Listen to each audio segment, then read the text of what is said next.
Hello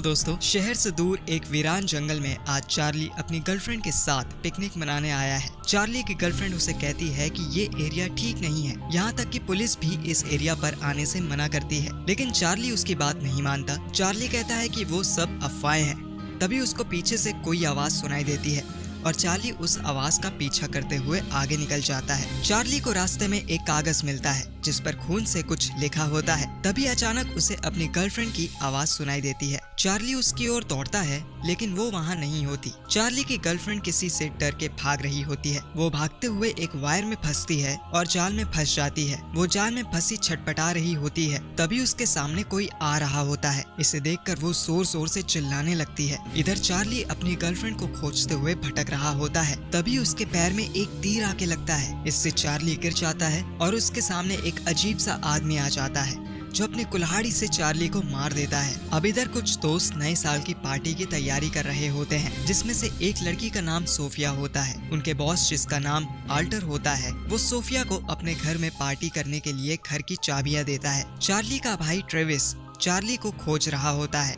वो alter उसके बारे में पूछता है, लेकिन ऑल्टर कहता है उसे कुछ पता नहीं है। इधर वो सभी दोस्त ट्रैकिंग करते हुए उसी सुनसान जगह में जाते हैं। कोई उन सब पर नजर रखे हुए है। वो सब एक सुनसान रास्ते में जा रहे होते हैं। दो लोग जो इस ग्रुप से नहीं हैं यहाँ भटक जाते हैं। सुनसान जगह पर वो दूसरे को किस करने लगते हैं, लेकिन वही अजीब सा दिखने वाला इंसान उन पर तीर चलाने लगता है और वो तीर उन दोनों के आर पार हो जाता है और वो वहीं ढेर हो जाते हैं। इधर ट्रेविस उस आवाज को सुन लेता है। वो अजीब सा आदमी जो तीर धनुष पकड़ा था वहाँ से निकल जाता है। ट्रेविस उसे देख लेता है और उसका पीछा करने लगता है। तभी ट्रेविस के ऊपर भी जाल फेंक कर उसे पकड़ने की कोशिश होती है, लेकिन ट्रेविस अपने पास चाकू रखा हुआ होता है जिससे वो उस जाल को काट कर आजाद हो जाता है। इधर वो सभी दोस्त पार्टी के लिए जंगल में जाते हैं जहाँ टिफनी उनका पहले से इंतजार कर रही होती है। वहाँ माइकल, सोफिया, वेनेसा, हीथर और कायल को रिची टिफनी से मिलाता है। यहाँ शेरिफ वाइट और रेजर टासो आपस में कुछ बात कर रहे होते हैं। वो छानबीन करने जाने वाले होते हैं। शेरिफ वाइट उस घर में आता है जहाँ सभी दोस्त पार्टी कर रहे होते हैं। वहाँ उन्हें वहाँ से तुरंत जाने के लिए कहा जाता है क्योंकि वहाँ बहुत तेज तूफान आने वाला है, लेकिन सारे लोग मिलकर शेरिफ को मनाने लगते हैं और वो वहाँ से चला जाता है। इधर चार्ली की गर्लफ्रेंड को दिखाया जाता है जो एक घर में बंधी हुई है। वहाँ पर एक आदमी होता है जिसे खून से पेंटिंग बनाने का शौक होता है, लेकिन वो पूरी तरह से साइको लग रहा है। इधर एक दूसरे घर में बहुत से लोग पार्टी कर रहे होते हैं। तभी बाहर से कोई लाइट बंद कर देता है। वो वही अजीब सा दिखने वाला इंसान होता है जो अपने पूरे परिवार के साथ आया होता है। वहाँ वो सबको मारने लगते हैं। आल्टर के घर में सब लोग मस्ती कर रहे होते हैं। टिफनी माइकल को पसंद करती है। वो माइकल के साथ सेल्फी ले रही होती है। तभी उनमें से एक दोस्त हीथर की तबीयत बिगड़ने लगती है। रेजर टासो एक सुनसान इलाके से गुजर रहा होता है। तभी उसे वहाँ पर एक स्लीपिंग बैग के अंदर लाश के टुकड़े दिखाई देते हैं। वहाँ पर वही अजीब आदमी होता है जिसने कुल्हाड़ी से चार्ली की जान ली थी। वो रेजर टासो ऊपर भी हमला कर देता है। उधर माइकल को बाहर से कुछ आवाज सुनाई देती है। वो कायल के साथ वहाँ जाता है। वो ट्रेविस होता है जो अपने भाई चार्ली को खोज रहा होता है जो 10 दिन से लापता है। ट्रेविस दोनों से इस बारे में पूछता है। कायल उसे अंदर आने के लिए इनवाइट करता है। माइकल कहता है कि ट्रेविस अंदर पूछताछ कर सकता है, लेकिन अंदर किसी को भी चार्ली के बारे में कुछ पता नहीं है। सभी हीथर जिस कमरे में आराम कर रही होती है वहाँ वही अजीब सा दिखने वाला आदमी आता है। वो कुल्हाड़ी के एक ही वार से हीथर का काम तमाम कर देता है। तूफान बहुत तेज होता है, इसलिए वाइट सोफिया को फोन करता है और उसे सुरक्षित रहने के लिए कहता है। वाइट छानबीन करने निकलता है। रास्ते में वो टासो की कार देखता है और खोजबीन करने निकलता है। तभी उसे ट्रेविस दिखाई देता है। सब दोस्त घर पर होते हैं। कायल अपनी गर्लफ्रेंड के साथ अकेले टाइम स्पेंड करना चाहता है। कायल और वेनेसा इंटीमेट होना चाहते हैं। वेनेसा घने की जगह खोजते हैं, लेकिन उससे जगह नहीं मिलती। वेनेसा बाहर जाती है जहाँ दीवार पर खून से बनी एक पेंटिंग होती है। जब कायल और वेनेसा इंटीमेट हो रहे होते हैं तब बाहर से एक लाइट आती है। वो उसे ट्रेविस समझकर गुस्से में बाहर निकलता है। वो ट्रेविस को मारना चाहता है। टिफनी भी उसके साथ टॉर्च लेकर चली जाती है। वो लाइट का पीछा करते हुए एक पुराने घर में घुसते हैं, लेकिन वहाँ पर कोई उनकी आवाज नहीं सुनता। वहाँ बहुत सारी अजीब सी चीजें होती हैं। टिफनी डरते हुए कहती है कि हमें वापस जाना चाहिए, लेकिन कायल को मारने की धुन सवार होती है, इसलिए वो वहाँ से नहीं जाता। टिफनी वहाँ से बाहर भाग जाती है, लेकिन उसका मोबाइल अंदर गिर जाता है। तभी बाहर से उसे एक लड़की दिखती है और टिफनी चिल्लाती है। कायल को टिफनी के चिल्लाने की आवाज आती है। जब वो बाहर जाता है वो टिफनी नहीं होती। इधर ट्रेविस और शेरिफ वाइट वहाँ आते हैं। वो दरवाजा खोलते हैं और उस मकान में घुसते हैं जहाँ चार्ली की गर्लफ्रेंड बंधी थी। यकीन मानिए उस जगह का नजारा इतना भयानक और विभत्स होता है कि कोई भी इंसान डर जाए। शेरिफ वाइट घर के अंदर घुसते ही अंदर बैठे उस इंसान को पहचान लेता है। उसका नाम गिम्पल होता है। इसके बाद ट्रेविस गिम्पल से पूछता है कि उसका भाई कहाँ है। गिम्पल कहता है कि ये उसका फॉल्ट नहीं है, ये उसी का बदला है जो वाइट और उसके दोस्तों ने उसके साथ किया था। वाइट कहता है हम सिर्फ बच्चे थे। जिस आदमी ने कुल्हाड़ी से ट्रेविस के भाई को मारा होता है उसका नाम एंगस होता है। वो ट्रेविस के ऊपर टूट पड़ता है, लेकिन ट्रेविस उसके ऊपर भारी पड़ जाता है और वो उसे मारने लगता है। इधर गिम्पल भी वाइट के ऊपर हावी हो जाता है। वाइट गिम्पल को गोली मार देता है।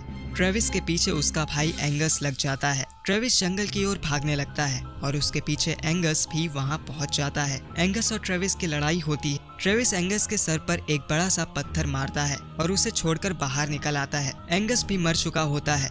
सोफिया और माइकल घर में है। रिची वहाँ शेविंग क्रीम लगाकर घूम रहा है।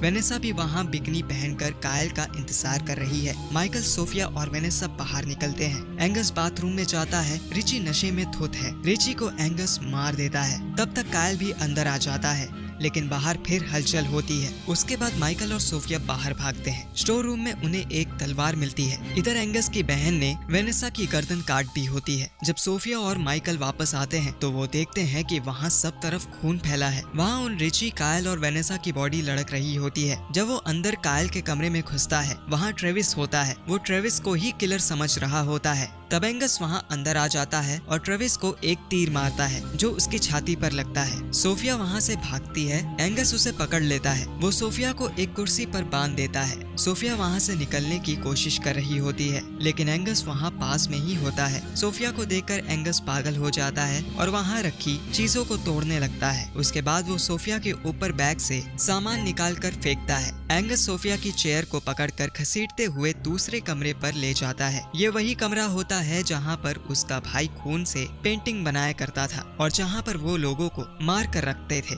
यहाँ पर एंगस सोफिया को डराने की कोशिश करता है। तभी दरवाजे पर कोई आता है। ये कोई और नहीं बल्कि सोफिया के बॉस मिस्टर वॉल्टर होते हैं। वो एंगस का पिता होता है। वो सोफिया के पास जाता है। इसके बाद एंगस चार्ली की गर्लफ्रेंड और टिफनी को वहीं ले जाता है। इधर ट्रेविस भी होश में आ गया है। वो अपनी छाती से तीर निकालता है और लड़ने को तैयार हो जाता है।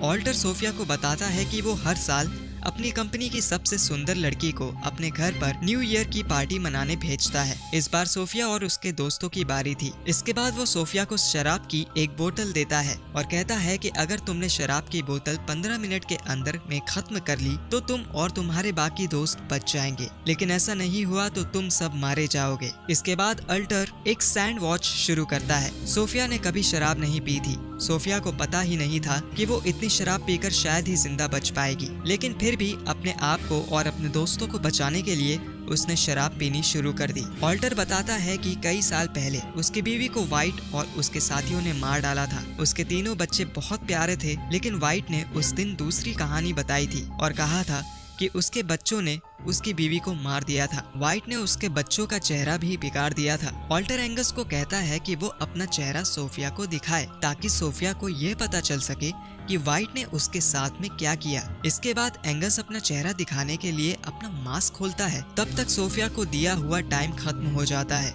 लेकिन वो शराब खत्म कर नहीं पाती। वॉल्टर उससे पूछता है, सोफिया तुम बताओ कि तुमने मारने के लिए सबसे पहले किसे चुना है। इसके बाद वॉल्टर पाकर एंगस टिफनी को नीचे गिराता है और उसका सिर काट कर अलग कर देता है। वहाँ टिफनी का खून फैल जाता है। अगली बारी चार्ली की गर्लफ्रेंड की होती है, लेकिन सोफिया उसके बदले खुद को चुनती है। वॉल्टर उसकी गर्दन अलग करने के लिए उसका सर नीचे करता है। वॉल्टर उसको मारने ही वाला होता है कि तभी ट्रेविस वहाँ आ जाता है और वो वॉल्टर को गोली से मार देता है। जिससे ऑल्टर वहीं गिर जाता है। इधर एंगस की बहन ट्रेविस के ऊपर हमला करती है। ट्रेविस उसे बंदूक के हत्थे से मारता है। एंगस ऑल्टर के गर्दन पर हाथ रखकर खून बहने से रोक रहा होता है। ट्रेविस माइकल को आजाद करता है। तब एंगस ऑल्टर को छोड़कर ट्रेविस के ऊपर हमला करने लगता है और एंगस की बहन माइकल से लड़ाई कर रही होती है। चार्ली की गर्लफ्रेंड भी अपने आप को छुड़ाने की कोशिश करती है। एंगस एक हाथ का टुकड़ा लेकर ट्रेविस के गर्दन को दबाने की कोशिश करता है, लेकिन ट्रेविस उससे छूटकर एंगस से लड़ने लगता है। माइकल चाकू लेकर एंगस की बहन के पेट में मारता है, जिससे उसकी मौत हो जाती है। इधर चार्ली की गर्लफ्रेंड भी छूट चुकी है। वो कुल्हाड़ी लेकर ऑल्टर के ऊपर वार करती है और उसका काम तमाम कर देती है। उधर ट्रेविस भी एंगस को मारता है, जिससे वो नीचे गिर जाता है। माइकल सोफिया को आजाद करता है और ट्रेविस अपने भाई की गर्लफ्रेंड को गले लगाता है। सुबह ये लोग यहाँ से बाहर निकलते हैं। सोफिया वहीं गिर जाती है। उसने बहुत ज्यादा शराब पी ली होती है। वो लोग सोफिया को होश में लाते हैं। तभी शेरिफ वाइट अपने साथियों के साथ वहाँ आता है। वो देखता है ऑल्टर का पूरा परिवार वहाँ पड़ा हुआ है, लेकिन एंगस मरा नहीं होता। वो माइकल पर वार करना चाहता है, लेकिन शेरिफ वाइट सामने आ जाता है। एंगस उसके गले पर वार करता है। वाइट उसे गोली मार देता है और यहीं पर फिल्म खत्म हो जाती है। इस वीडियो को देखकर अपना कीमती वक्त देने के लिए शुक्रिया मेरे दोस्त। ये फिल्म 2018 में आई थी और IMDb रेटिंग है इसकी 3.6। धन्यवाद।